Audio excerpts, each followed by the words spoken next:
Dans cette vidéo, je vais vous montrer comment créer une pyramide des âges, et vous allez voir, ce n'est pas très compliqué.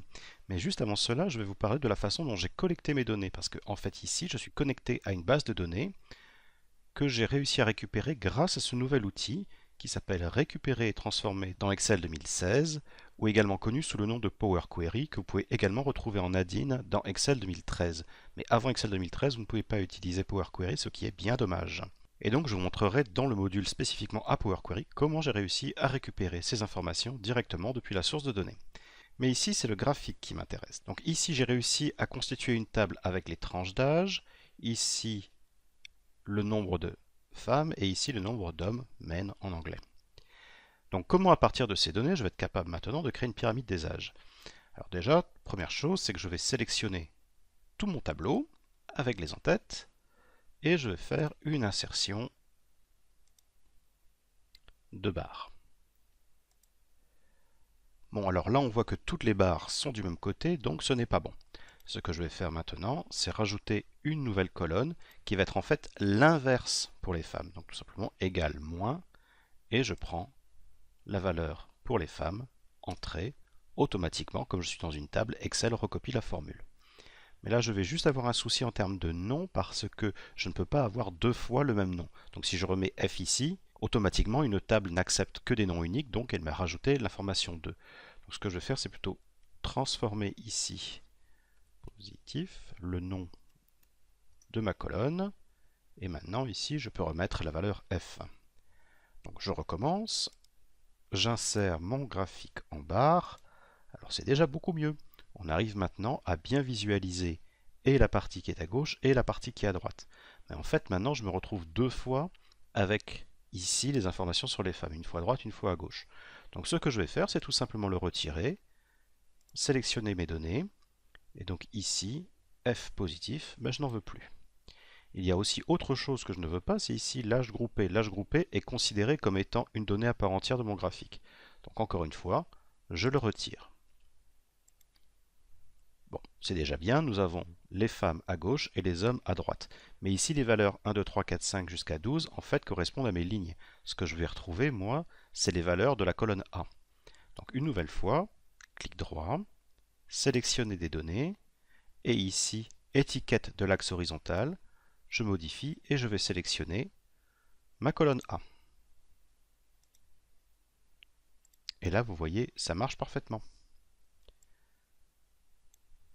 Donc, ce que l'on peut voir maintenant, c'est qu'il y a un décalage entre les barres à gauche et les barres à droite. Donc, nous allons remédier cela en changeant les options de nos séries.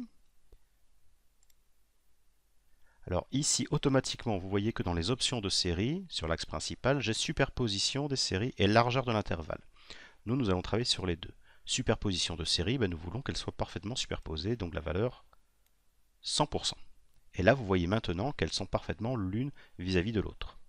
Maintenant, c'est cet espace entre les barres qui, moi, ne me plaît pas. Et bien, tout simplement, je vais le réduire à 0.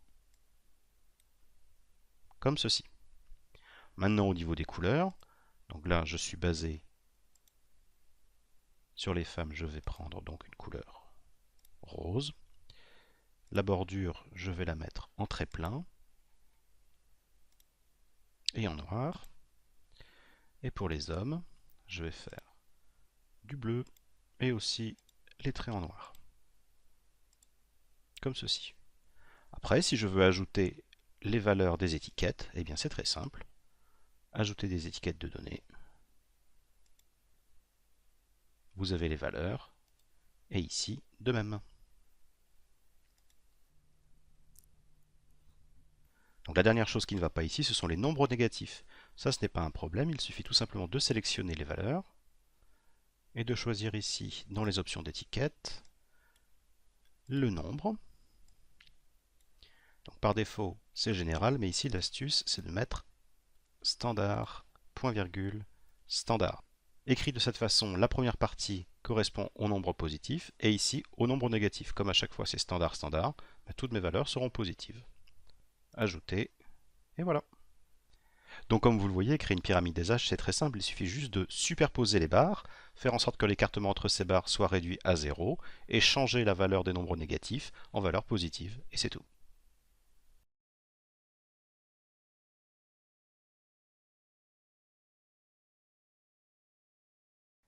Laissez-moi maintenant vous montrer comment j'ai réussi à importer les données depuis une base de données afin de les présenter telles que le montre le tableau ici pour qu'ils soient exploitables dans une pyramide des âges. Pour cela, j'ai utilisé le tout nouvel outil qui s'appelle Power Query, qui est très facile pour importer et manipuler des données. Alors, je pars d'un nouveau classeur et je vais dans Données, Nouvelle requête, et je vais aller chercher ma source dans Access.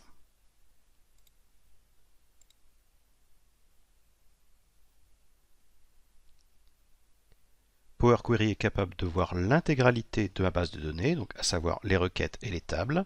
Alors je vais récupérer la table dans laquelle j'ai les années de naissance, ici. Je clique sur Modifier.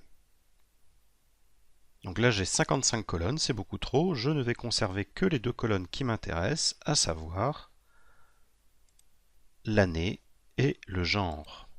Alors comme vous avez remarqué, j'ai d'abord sélectionné l'année de naissance et puis après le genre, et maintenant quand je fais un clic droit, supprimer d'autres colonnes, l'année de naissance se retrouve en première position parce que c'est la première colonne que j'avais sélectionnée. Donc voilà, donc maintenant à partir de ces informations-là, comment déjà est-ce que je vais être capable de retourner l'âge et également après de regrouper ces âges par tranche. Alors là tout simplement je vais déjà faire une transformation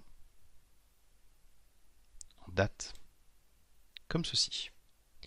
Mais ce n'est pas tout, maintenant il faut que je puisse calculer l'âge et là ça se fait tout seul. Je vais dans Ajouter une colonne et dans la rubrique date j'ai âge.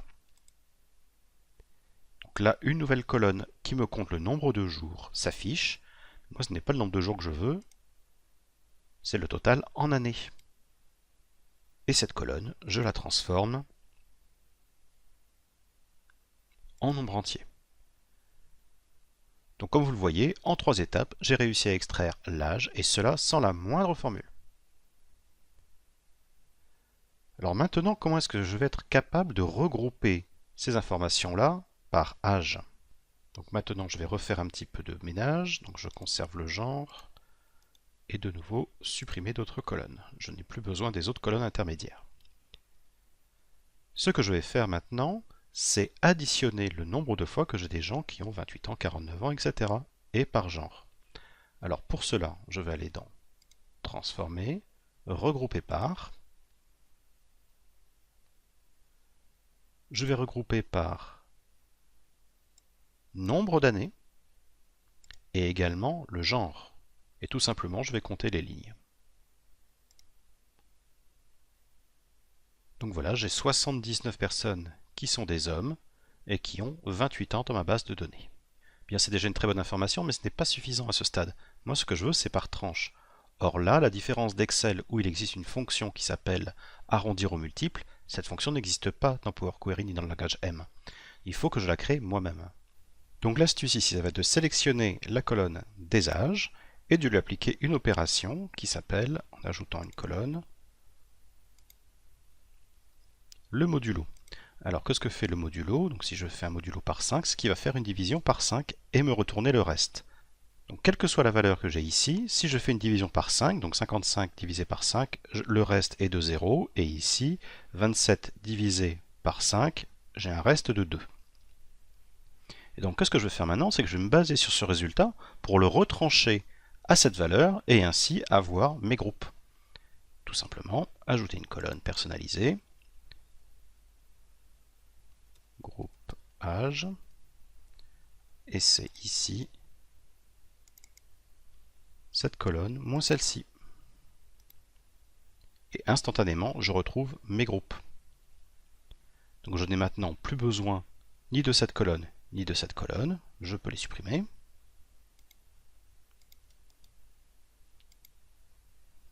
Et maintenant, qu'est-ce qu'il me reste à faire? Il me reste tout simplement à regrouper sur ces valeurs. Alors pour le faire, de nouveau, transformer, regrouper par. On va regrouper par groupe d'âge et également par genre. Et cette fois-ci, ce que je vais faire, c'est les nombres, mais la somme, mais de quelle colonne? De la colonne nombre. Et voilà, je me retrouve avec 489 hommes qui sont dans le groupe des 25 ans. Il ne me reste plus qu'à effectuer un tri. et mon tableau est presque terminé. Ici, je retire la valeur nulle, donc ça veut dire que ma base de données n'est pas tout à fait correcte. Pour le retirer, un clic droit, n'est pas égal à. Donc ce qu'il me reste maintenant à faire, c'est juste d'indiquer les informations hommes et femmes en en-tête de colonne. Et pour cela, c'est très simple dans Power Query. Je sélectionne ma colonne, j'active cette option colonne de tableau croisé dynamique. Donc utiliser les noms de la colonne genre pour créer les colonnes, oui. Et ce que je veux, c'est ici les colonnes en valeur, ce sont les nombres. Et voilà, instantanément, Power Query m'a créé mon document. Il ne me reste maintenant plus qu'à l'importer dans Excel. Et c'est terminé.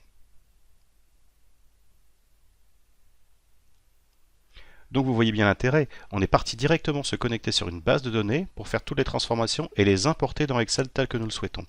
Si maintenant ma base de données est amenée à évoluer, c'est-à-dire en rajoutant des personnes ou en retirant, automatiquement ce document se mettra à jour.